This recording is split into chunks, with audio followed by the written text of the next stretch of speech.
ऐसे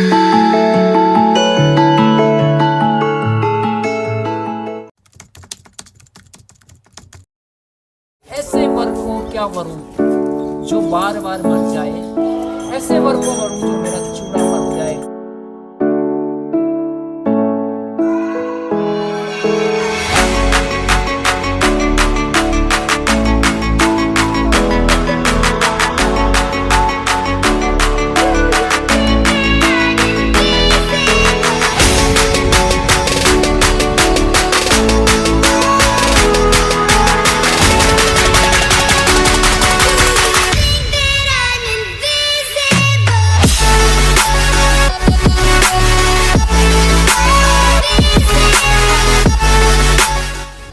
भैया आप उनको मीरा मंदिर लेके चल रहे हैं। मेनली सब पब्लिक को कंसर्न होता है कि चित्तौड़ मतलब मीरा, तो हाँ मे बी ये बहुत ज़्यादा हाईलाइट टॉपिक है और मैंने सोचा कि आज इसकी हिस्ट्री आपके सामने खोल ही देनी चाहिए। मीरा मंदिर के साथ में आपको उसकी हिस्ट्री भी बताएंगे भैया, तो मेरे लिए तो बहुत एक्साइटमेंट वाली चीज़ है, बाकी आपको भी घुमाते हैं। वैसे अच्छी चीज़ है। कहते हैं नहीं भक्ति में या मीरा हो, तो मीरा भाई मेरता सिटी रहने वाली, यहाँ से नागौर पुष्कर के पास में मेरता सिटी में कुड़की नाम का जो विलेज है वहाँ मीरा रहा है। बचपन में ही उनके फादर डैडी का डेथ हो जाता है, तो उनके ग्रैंड फादर और ग्रैंड मदर के साथ मीरा पड़ी। ग्रैंड फादर ग्रैंड मदर सूसे कृष्ण भक्त थे और धार्मिक पार्वती के। कहते हैं कि एक बार साधुओं को भोजन के लिए आमंत्रित किया दादाजी ने, तो एक कृष्ण जी की मूर्ति के साथ एक महात्मा जी ने पूजा करके फिर भोजन ग्रहण किया। तो बचपन में 4-5 साल की उम्र में मीरा ने जिद मारा कि ये मूर्ति मेरे को चाहिए।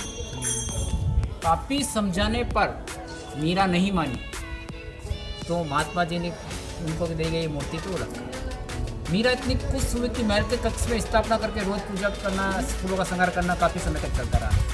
कहते हैं कि एक बार महल के बालकनी से दादी माँ का साड़ी का पल्लू पकड़े हुए बचपन में मीरा किसी शादी का नज़ारा देख रही थी, तो दादी माँ से मीरा पूछ बैठी कि दादी माँ ये क्या हो रहा है।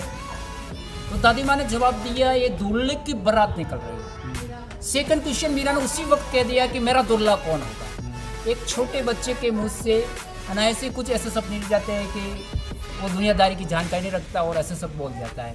तो दादी माँ बड़ी हंसते हुए अंदर से रोज कृष्ण जी की पूजा करती थी। तो उन मूर्ति को उठाया और उसके हाथ में पकड़ाई, ये तेरा दूल्हा। रात दिन तो इसकी पूजा करती है, रात ये तेरा दूल्हा। एक बच्चे को सांत्वना देने के हिसाब से, समझाने के हिसाब से दादी माँ ने ऐसा किया। मगर इस बात का मीरा के कोमल हृदय में ऐसा प्रभाव बैठा कि कृष्ण जी को सब कुछ मान लिया।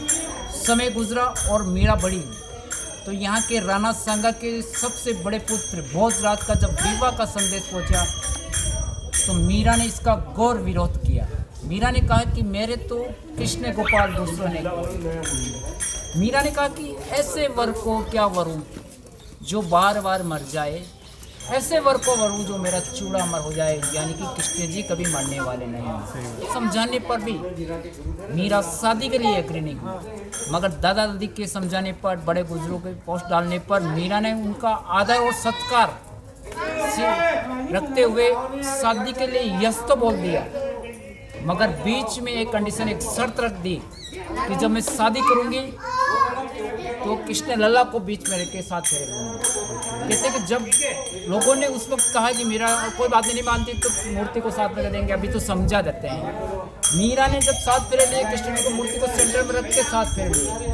मीरा की अंतरात्मा और अपनी नज़र में वो कृष्ण जी से शादी कर रही है और देखने वाले की नज़रों में भोजराज से विवाह हो रहा है।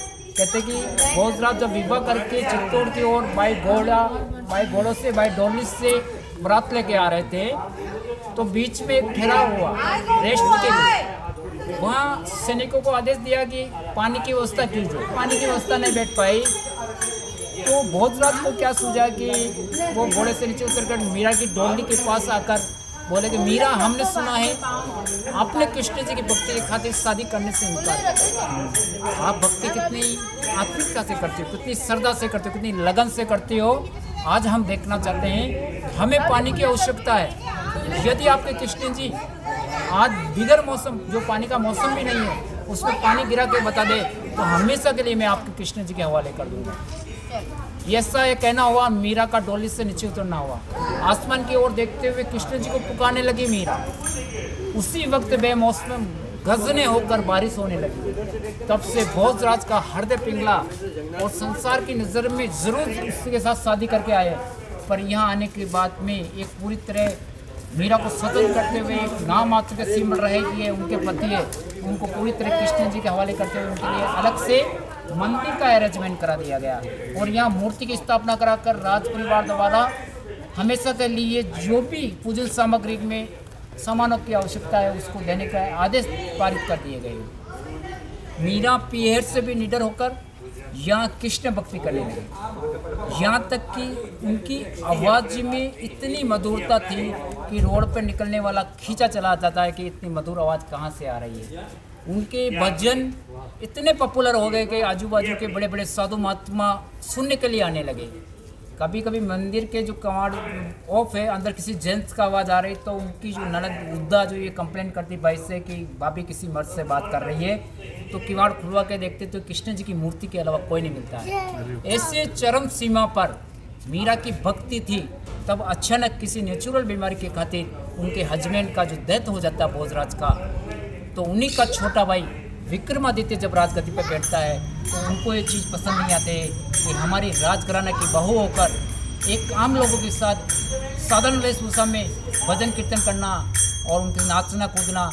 मीरा को कहा है कि आप हमारे राजमहल में रहिए, आप हमारे राजमहल की बहू हो, हमारी भाभी हो, आप राजमहल के कुल के अनुसार रहिए, कृष्ण भक्ति कीजिए, हमें कोई एतराज़ नहीं, पर महल में रह के अच्छे आभूषण अच्छे गहने पहन के कीजिए, राजकुल के अनुसार रहिए। पर मीरा ने कहा कि मेरे तो गिरधर गोपाल दोस्तों ने कहा है। मीरा ने कहा कि धन दौलत और महलों से मेरे को कोई मोह नहीं है, मैं महलों में धन दौलत महलों में नहीं रहना चाहती हूँ।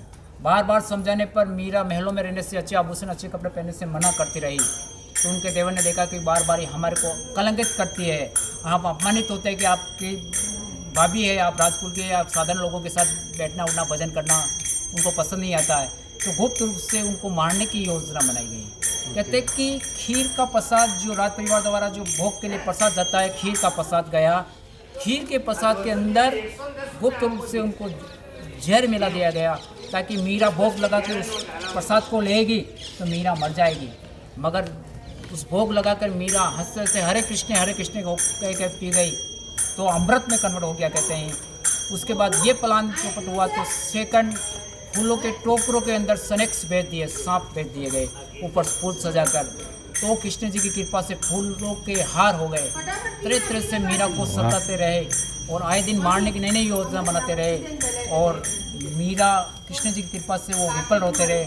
मगर मीरा ने बड़े दुख के साथ इस चित्तौड़ को अलविदा किया कि जहाँ मुझे हर पल मारने की कोशिश की जा रही है वहाँ रह के क्या करने। तो मीरा ने चारों धाम की यात्रा करते हुए गुजरात द्वारकाधीश, जहाँ भेड़ द्वारका बोलते हैं, वहाँ कृष्ण जी की मूर्ति के सामने मीरा ने इतना विलाप किया। कहते हैं कि कृष्ण जी की मूर्ति के दो डिवाइड हुए, उसी में मीरा का छोटा रूप होकर समा गई। एक साड़ी का हल्का पल्लू दिखता है बाहर तो उसे देखता है कि मीरा उसमें समाई है। कितनी प्राउड की बात है ना कि जहाँ पे मीरा ने कृष्ण जी की भक्ति की, मीरा को इतना कुछ देखने को मिला।